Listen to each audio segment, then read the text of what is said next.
Welcome, friends. Are you sitting comfortably? Good. Then let me tell you a tale, one that has lingered in the mists of the Scottish Highlands for decades, whispered by locals and passed down through generations.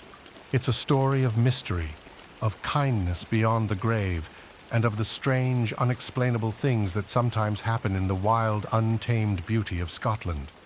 This is the tale of haunted Highland hospitality. The Highlands of Scotland are a place like no other.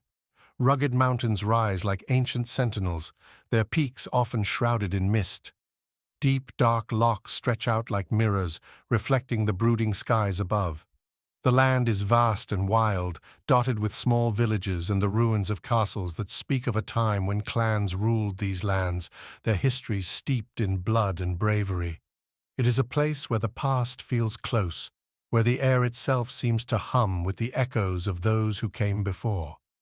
And in November, when the days are short and the nights long, the Highlands take on an even more mysterious air. The wind howls through the glens, and the darkness seems to press in, as if the land itself is alive with secrets. It was on such a night in the early 1950s that a family found themselves lost in this wild and unforgiving landscape.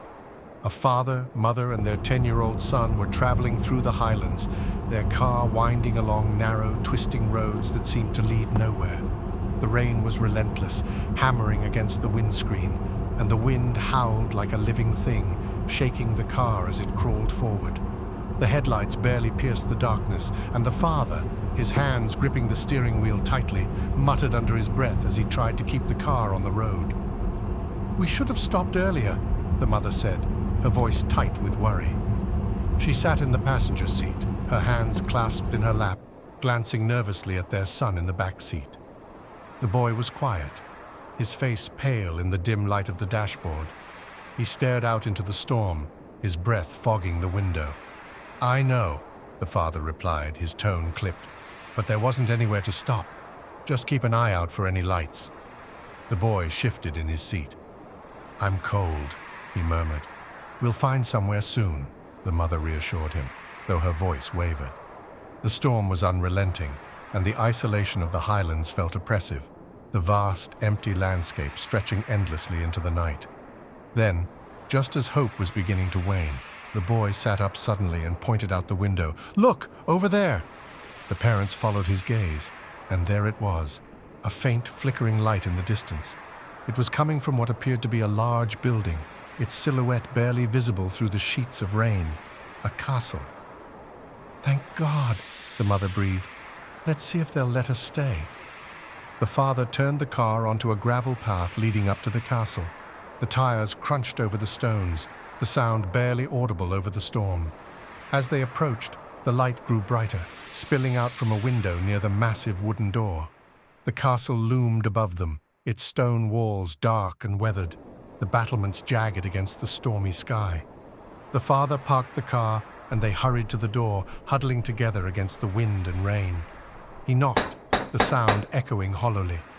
For a moment, there was nothing but the roar of the storm. Then the door creaked open. An old woman stood in the doorway, her face lined with age but kind. She wore a long, dark dress, and her silver hair was pulled back into a neat bun. She looked at them with a mixture of curiosity and concern. "You're soaked to the bone," she said, her voice soft but firm. Come in, come in." They didn't need to be told twice. The family stepped inside, grateful for the warmth that greeted them. The interior of the castle was dimly lit, the flicker of candles casting long shadows on the stone walls. The air smelled faintly of wood smoke and something floral, like lavender.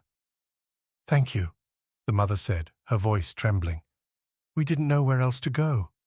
The old woman smiled faintly. "It's no trouble. You can stay the night. Follow me."